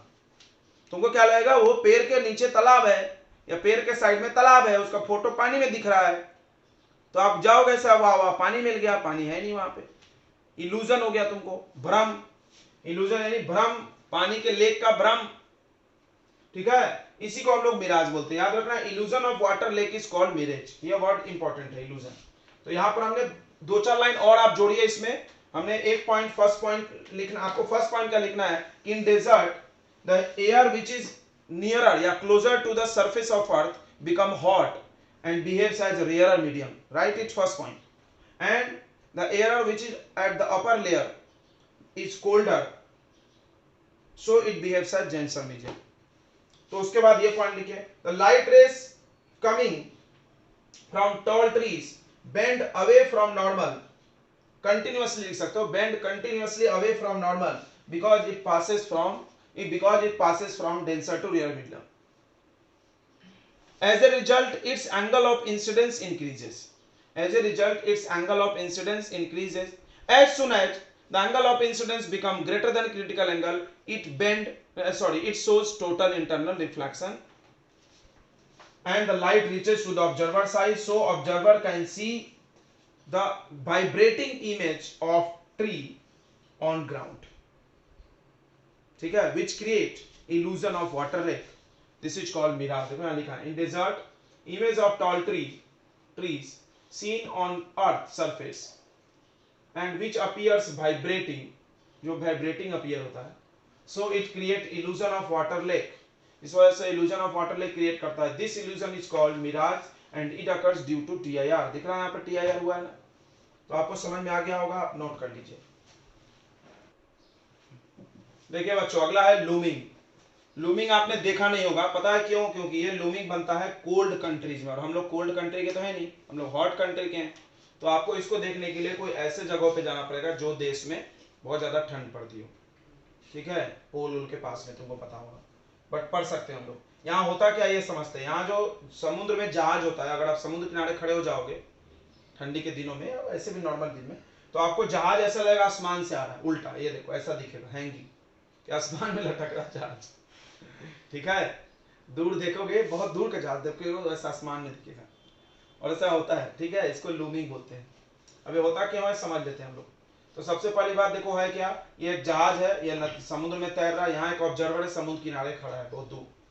कोल्ड कंट्रीज में जमीन के पास की हवा ठंडी होगी, बिकॉज बहुत ठंड पड़ती है वहां पे, समुद्र जम जाती है, इतना ठंड होती है कि बर्फ हो जाता है, तो यहाँ वाली ठंडी हवा ऊपर की तुलना में नीचे ठंडा होता है, यानी अब नीचे डेंसर हो गया और ऊपर रेयर हो गया, उल्टा हो गया आपका, मिराज के तो उल्टा हो गया, मिराज में नीचे गर्म ऊपर ठंडा था, इसमें नीचे ठंडा ऊपर डेंसर, देखो तो यही उल्टा इमेज भी बन रहा है, देखो मिराज में ऊपर का चीज नीचे बन रहा था, यहाँ नीचे का चीज ऊपर चला जा रहा है, तो उल्टा दिख रहा होगा। अब देखो लाइट जब यहाँ से चलेगी तो डेंसर से रेयर जाएगी, फिर वही रहा है, डेंसर टू रेयर जाएगी, तो लगातार देखो, इसको समझना मेरे हाथ को, ऐसे नहीं जा रही है, देखो लगातार मुड़ रही है हल्का हल्का, अभी और जैसे ही उसका और अवे मुड़ेगी तो आई बढ़ेगा, अभी क्लियर किया हमने, एंगल ऑफ इंसिडेंस बढ़ेगा, और जैसे ही angle of incidence critical angle से ज्यादा हुआ, यहां पर हुआ मान लो, तो वो इधर मुड़ गई, बेंड हो गई, समझ में, TIR हो गया, यहाँ पर TIR हो गया, यहाँ पे पहुंच गया ऑब्जर्वर, ऑब्जर्वर को यहाँ दिखेगा वो इमेज, क्लियर हो गया। यहाँ बोला it is formed in cold countries, the ship is seen as hanging in sky to the observer standing at sea shore, समझा इसका मतलब, सी शोर यानी समुद्र का किनारा। बोला जो जहाज होता है वो ऐसा लगता है आसमान में लटक रहा है ऑब्जर्वर को, जो कि समुद्र के किनारे से देखता है, इसको लूमिंग बोलते हैं। अब इसमें तुम अंत में जोड़ सकते हो due to total internal reflection. अब एक्सप्लेन करना है, अगर कोई बोले और एक्सप्लेन करो तो आप कर लोगे, यहाँ वाला कोल्ड एयर है, ये डेंसर है, ऊपर वाला हॉट है तो रेयरर है, लाइट डेंसर से रेयर जा रहा है तो ऑलवेज अवे फ्रॉम नॉर्मल बुक मुड़ता है। As soon as the angle of incidence become more than critical angle it suffer TIR, it shows TIR and reaches to the observer's eye, and then observer can see the image of ship on sky, right, यहाँ पे दिख रहा है। चलिए I think समझ में आ गया होगा, नोट कर लीजिए। देखो बच्चों ये बहुत इंपॉर्टेंट कॉन्सेप्ट है, बहुत सारे टीचर्स इसको छोड़ देते हैं, बट एनसीईआरटी में इसमें क्वेश्चन है तो हम नहीं छोड़ सकते हैं। इसमें कॉन्सेप्ट क्या है थोड़ा समझते हैं। फिश आई व्यू, ये क्या होता है, तो मछली पानी के अंदर होती है, ये मान लो हमने दिखाया ये मछली है, H हाइट डेप्थ पे है, मतलब पानी से H डेप्थ नीचे है, H, ठीक है, और उसको वो ऊपर देख रही है, तो ऊपर पानी के बाहर या सरफेस के ऊपर उसको कितना एरिया दिखेगा। कोई बच्चा बोला पूरा दिखेगा, नहीं पूरा नहीं दिखेगा, पूरा नहीं दिखेगा। कोई बोला क्यों, तो हमको आसमान तो दिखता है पूरा, ऐसे मुंडी करे यहां से यहां तक इनफाइनाइट तक दिखता है, भले तो आपका आसमान में आपकी आंखों से लेकर के आसमान तक एक ही मीडियम है, लेकिन यहां पर ये पानी है और ऊपर में हवा है भाई, ऐसी हालत नहीं है, यहां होगा रिफ्रैक्शन। तो फिश को बच्चों एक कोन में दिखता है, याद रखना, मछली जो होती है जो तालाब के अंदर है उसको ऐसा दिखाई देगा, यहां मछली है H हाइट नीचे, समझना, तो उसको यहां से इधर एक कुछ एंगल बनेगा 45 के लगभग, और यहां इतने दूर तक का दिखाई देता है। इसके बाद मछली को दिखाई नहीं देता है। को बोला क्यों, लाइट आ रहा है, देखो कोई भी चीज को देखने के लिए लाइट उधर से आती है, तो उसके बाद अगर लाइट डालोगे तो TIR हो जाएगा, इसके बाद का लाइट जो होगा बच्चों वो TIR हो जाता है, टोटल इंटरनल रिफ्लेक्शन, यानी अंदर से ही लाइट आता है। ये देखो ये वाला लाइट में जो है ना वो पानी में से ही आ रहा है, इसको तो बाहर का तो नहीं दिखेगा ना, इससे थोड़ा समझना बच्चों। देखो ये मछली है, H हाइट ऊपर है, यहां ऊपर कहीं ऑब्जेक्ट होगा, किसी को देखना है, मान लो यहां कुछ ऑब्जेक्ट है, उसको पानी के बाहर कोई मछुआरा बैठा है पानी में पकड़ने के लिए, उसको देखना है, इसको ये ऑब्जेक्ट है। तो अब क्या हो रहा है, यहां से जो लाइट चल के आई सीधे आ गई इसकी आंखों पे, कोई दिक्कत नहीं हुआ, बिल्कुल कोई दिक्कत नहीं, सीधे आने वाले कट से आ जाती है I0 R0। अच्छा यहां से जो लाइट आई थोड़ा सा मुड़ के आया होगा, हमने सीधे बना दिया, आने दो, यहां से भी जो लाइट आई आने दो। अब देखो ये जो लाइट आ रही है उसके लिए हमने एंगल ऑफ इंसिडेंस मेजर किया 49 है, और तुमको पता है कि पानी और इसका क्रिटिकल एंगल लगभग 49 होता है, 48.7 यानी 49, यानी अगर लाइट 49 से ज्यादा आई, देखो ये वाला एंगल अगर 49 है बच्चों, तो बताओ ये वाला एंगल पक्का 49 से ज्यादा होना, जो ग्रीन लाइन से बना है, बिल्कुल ज्यादा हो गया, दिख रहा है ना बड़ा तुमको। तो अगर वो वाला लाइट जो आएगा तो पक्का लाइट TIR होके आ रहा होगा। देखो यहां पर अगर 49 है तो यहां पर भी उतना ही एंगल होगा, मान लो 50 है तो 50, ये 50, समझ में आ रहा है, ये 50 तो ये 50, तो पक्का और TIR मतलब ये लाइट कहां से आ रहा होगा, पानी में से ही आ रहा होगा, बाहर से नहीं आ रहा होगा। इसके पीछे अगर लाइट देखोगे वो भी पानी से ही आ रहा होगा, समझ में आ गया। यानी मछली को यहां से यहां तक ही दिखेगा, ये देखो हमने यहां बना दिया है, यानी ये मछली को टोटल 90 डिग्री एंगल दिखता है, याद रखना मछली को टोटल कितना दिखता है, 90 डिग्री के कोण में दिखता है, यहां बना के समझा रहे हैं। मछली को जो दिखाई देता है बच्चों एक कोण के शेप में दिखाई देता है एरिया, और ये जो वर्टेक्स है वो 90 डिग्री का होगा, अगर 90 डिग्री के कोण के एंगल में उसको दिखता है, उससे ज्यादा नहीं दिखता, ये ध्यान रखिएगा।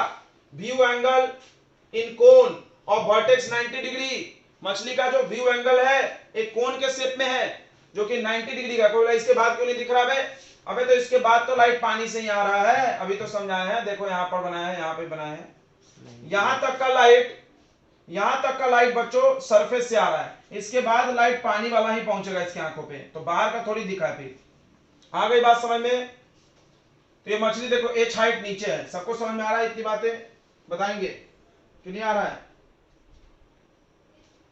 अब यहां पर एक कोण का निर्माण हो गया, तो इस कोण को आप ऐसा घेर दो और ऐसा ऐसा आर लिख दो, इसका रेडियस आर। कोण बन रहा है तो रेडियस होगा, सर्कल होता है ना कोण के बेस में, इसका रेडियस आर मान लो। यहां ऑब्जेक्ट है, यहां हाइट एच है। ध्यान सुनेगा बच्चों, यहां हमने नाम दे दिया ए, यहां नाम दे दिया बी, और यहां पे नाम दे दिया पी।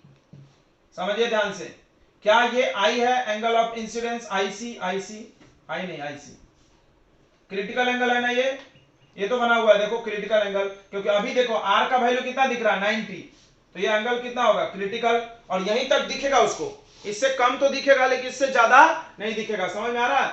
49 तक का दिख रहा है इसको, उससे ज्यादा नहीं दिख रहा है। समझ में आया? तो कोई बोला सर 49 ज्यादा होना चाहिए, भाई तो 49 से कम ही तक दिखेगा ना, 49 पूरा नहीं दिख जाता, इसीलिए हम लगभग कितना बता रहे हैं 90 डिग्री के एंगल तक उसको दिखाई देगा। अरे यार मैं सारा समझता नहीं, तू किसी का माइक चालू है नहीं आ रहा है?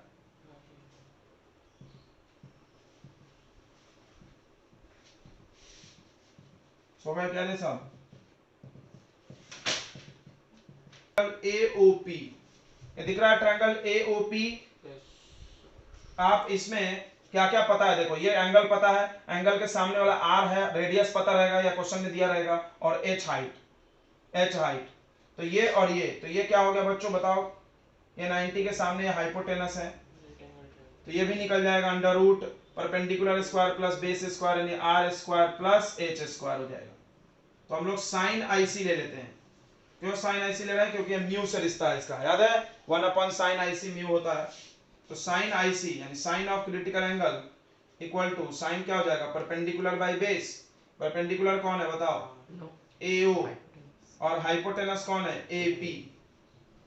ध्यान से देखेंगे सब लोग, साइन आईसी का वैल्यू, एओ का वैल्यू रेडियस है, और इसका value under root R square plus H square, जम गया। साइन आईसी को हम लोग 1/म्यू लिख सकते हैं ना? बिल्कुल लिख सकते हैं, बिल्कुल लिख सकते हैं, झूम झूम के लिख सकते हैं। तो यह R upon under root R square plus H square. ठीक है बच्चों, आ रहा होगा इतनी बातें समझ में? अब आप इसको ना स्क्वायरिंग बोथ साइड कर लो, क्रॉस मल्टीप्लाई कर लो, r square plus H square under root equal to r into mu. अब आप स्क्वायरिंग दोनों तरफ कर लीजिए, स्क्वायरिंग बोथ साइड, थोड़ा सा ध्यान देंगे, स्क्वायरिंग बोथ साइड कर लेते हैं हम लोग।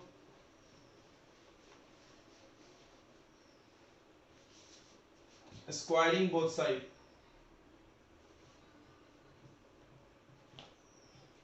दोनों तरफ आप स्क्वायरिंग करोगे, ये आ जाएगा R square plus H square equal to R square plus mu square. अब आप आर को इधर लाके कॉमन ले लो, तो H square equal to mu square minus 1 into R square. समझ गया ना? ये इधर आया और आर स्क्वायर कॉमन लेंगे, समझ में आ गया होगा?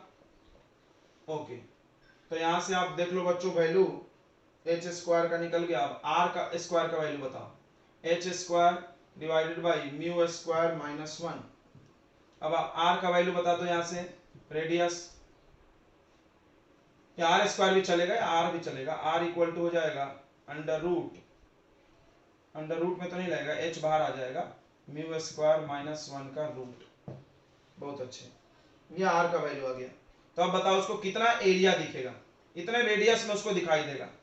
तो हाइट पे डिपेंड है ना, अगर मछली जितनी नीचे जाएगी, देखो एच बढ़ेगा तो आर बढ़ेगा, जितनी नीचे जाएगी उतना बड़ा सर्कल में उसको दिखेगा, जितना सरफेस के ऊपर आ जाएगी उतना सरफेस कम दिखेगा। ओ, यानी ज्यादा ऊपर वाली मछली को ज्यादा नहीं दिखेगा। अब देखो एरिया ऑफ व्यू, कितना एरिया में दिखाई देगा, तो सर्कल है, सर्कल है, एरिया ऑफ सर्कल ले लेंगे। यहाँ पे जो दिखाई दे रहा है ये है ना इसका view area, area of circle. Circle का एरिया क्या होता है? पाई आर स्क्वायर। तो आप आराम से यहाँ आर निकाल के यहाँ रख दो, काम हो जाएगा तुम्हारा। ठीक है, आ गया क्या समझ में बच्चों? एक क्वेश्चन भी कर लेते हैं हम लोग।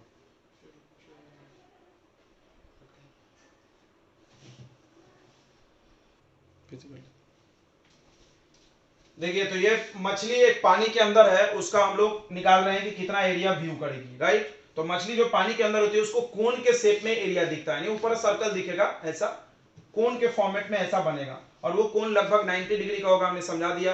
क्योंकि अगर इससे ज्यादा वाला लाइट आने की कोशिश करेगा तो पानी से ही आएगा, हवा में से नहीं आएगा। अभी हम समझा रहे थे आपको डायग्राम बना के, यहां से आएगा ऐसे, हवा से नहीं आएगा। यानी मछली को यहाँ का चीज दिखेगा, यहाँ का, यहाँ का, यहाँ से यहाँ तक का दिखेगा, इधर का नहीं दिखेगा। क्लियर हो गया। तो ये एंगल आईसी है, क्रिटिकल एंगल। अब इसके सामने परपेंडिकुलर रेडियस है, ये एच है, तो ये हो जाएगा under root H square R square, समझ रहा है, पाइथागोरस से। तो हमने साइन निकाला। क्यों साइन निकाले? तो क्रिटिकल एंगल का रिश्ता साइन में ही होता है म्यू के साथ। Sine IC equal to AO upon AP, दिख रहा है, sine theta perpendicular by hypotenuse, बहुत अच्छे। उसके बाद साइन आईसी एओ का वैल्यू आर है और एपी का वैल्यू ये under root square plus H square. Sine IC आपको कल ही पढ़ाया गया था, sine IC equal to 1 by mu, critical angle is reciprocal of refractive index, तो वो हमने यहां रख दिया। उसके बाद आपको कुछ नहीं करना है, क्रॉस मल्टीप्लाई करना है, स्क्वायरिंग करना है, और आपको यहां से आर कैलकुलेट करना है। Your target is to calculate radius, कितना एरिया दिखाई देगा। अगला देखो, एरिया ऑफ व्यू, भाई रेडियस निकल गया तो एरिया निकल जाएगा, सर्कल के फॉर्म में दिख रहा है, यह view area pi R square. समझ में आ गया होगा, बहुत भारी नहीं, आसान है। अब आते हैं क्वेश्चन पे। बोल रहा है एक मछली है, a fish at the depth of 5 metre, बहुत आसान है। एक मछली है 5 मीटर गहरी पे है, यानी एच का वैल्यू 5 मीटर। तो जैसे जैसे एच बढ़ेगा, ये देखो, जैसे जैसे एच बढ़ेगा ज्यादा एरिया उसको दिखेगा। Looking upward, refractive index of water यानी म्यू दे दिया आपको 4/3, ठीक है। What maximum area on the water of object will it visible, मतलब कितना एरिया दिखाई देगा। तो बहुत आसान है, पहले हम लोग बच्चों रेडियस कैलकुलेट करेंगे। रेडियस का फॉर्मूला क्या है, h upon under root mu square minus 1, h हो गया 5 अपॉन 4/3 का स्क्वायर यानी 16/9 माइनस 1, यहां से ऐसा कर लो 5 divided by 16 minus 9 upon 9 under root, बताइए कितना आ रहा, 16 माइनस 9 कितना आएगा 7, 7/9 रूट में 9 का रूट तो 3 बाहर आ जाएगा और ये पलट के ऊपर चला जाएगा, 3 इंटू 5 अपॉन रूट 7। अब इसको रेशनलाइज कर दो, 15 रूट 7 अपॉन 7 हो जाएगा। रूट 7 का वैल्यू, रूट 7 का वैल्यू कितना आ जाएगा बताओ बच्चों, 3 नहीं 2 पॉइंट समथिंग कुछ होगा, अब देख लेना वैल्यू, 2 पॉइंट समथिंग होगा, बिकॉज रूट 4 होता है 2 और रूट 9 होता है 3, इसके बीच में है रूट 7 इसके बीच में है तो 2 पॉइंट समथिंग आएगा, ठीक है। 2.6 वक्त रख लो, तो कम आ दिया हमने, चलो 2.2 है तो 2.6 होगा। अब देखिए ये अपॉन 2, तो आप इसको सॉरी अपॉन 7 है, आप इसको सॉल्व करके रेडियस निकाल लो, उसके बाद एरिया भी निकाल लोगे। एरिया का फॉर्मूला क्या लगाओगे, पाई आर स्क्वायर। कोई भारी सवाल नहीं है। इस पे एक क्वेश्चन और हम लोग कर लेते हैं बच्चों फट से, ये समझ में आ गया ना, बताओ बच्चों आ गया समझ में, आना बताइए, कोई डाउट है तो बोल सकते हैं आप। तो एनसीईआरटी का 9.5 पहुंच कर सकते हैं। देखो अभी आपको एक बात समझ में आ रहा होगा कि सिर्फ मछली ही नहीं हो सकती पानी में, कुछ भी हो सकता है। आप देखो यहाँ पे क्या है, एक स्मॉल बल्ब है, वो बोल रहा है कि बॉटम ऑफ ए टैंक, मतलब आप पानी का एक टंकी बनाए और लोग सजावट के लिए बल्ब लगा देता है, तो यहाँ एक कलरफुल बल्ब लगा दिया एकदम बॉटम में, ठीक है।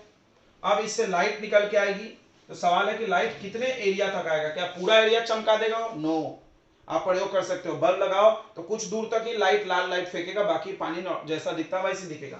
अब कॉन्सेप्ट क्या है, तो यही कॉन्सेप्ट है जो यहाँ पे, तो यहाँ से सीधे लाइट चला आएगा, ये लाइट चला आएगा, ये लाइट चला आएगा, समझ में आ रहा? कुछ देर के बाद ऐसे लाइट हो जाएगा, समझा? ये देखो, ये समझ में आया, क्रिटिकल एंगल वाला। अब इससे ज्यादा पे लाइट गया तो लौट के नीचे आएगा, बोलो समझा? इतने दूर से बाहर, अब लाइट बाहर नहीं निकल रहा, तो इतने एरिया का ही लाइट बाहर निकल रहा, यही पूछा है। देखो 80 सेंटीमीटर गहराई पे बल्ब है, 80 सेंटीमीटर डेप्थ यानी हाइट आ गया 80 centimetre. What area of the surface, surface पर, पानी के सरफेस पे कितने एरिया में बल्ब से लाइट बाहर आएगा? अभी डायग्राम याद करो बनाया था हमने, ये लाइट बाहर आएंगे, बाकी अब इधर से जाने वाला लाइट, ये ज्यादा फीलिंग आ रहा होगा, यहां से जो लाइट गया अब टकरा के नीचे आएगा, बिकॉज वहां पे क्या होगा, TIR, टोटल इंटरनल रिफ्लेक्शन। को बोला क्यों बे, तो ये जो एंगल होगा वो क्रिटिकल एंगल से ज्यादा है, तो यहां पर भी angle of incidence critical angle से ज्यादा, फिर वो ऊपर कहां जाएगी, नीचे ही लौट के आएगी, आएगी ना, वापस उसी मीडियम में आ जाएगी। ये समझो TIR का कहानी पूरी। तो आपको म्यू भी दिख रहा है, 1.33 को आप 4/3 भी लिख सकते हो, 1.33 मतलब 4/3 होता है। तो आप फिर से R निकाल लो, तो R का फॉर्मूला h/√μ² -1 कर लेना, ठीक है, μ² -1 कर लेना। अब बच्चों -1 नहीं भी करे तो थोड़ा बहुत चल ही जाता है, कर लेना। और उसके बाद आप निकाल लेना एरिया,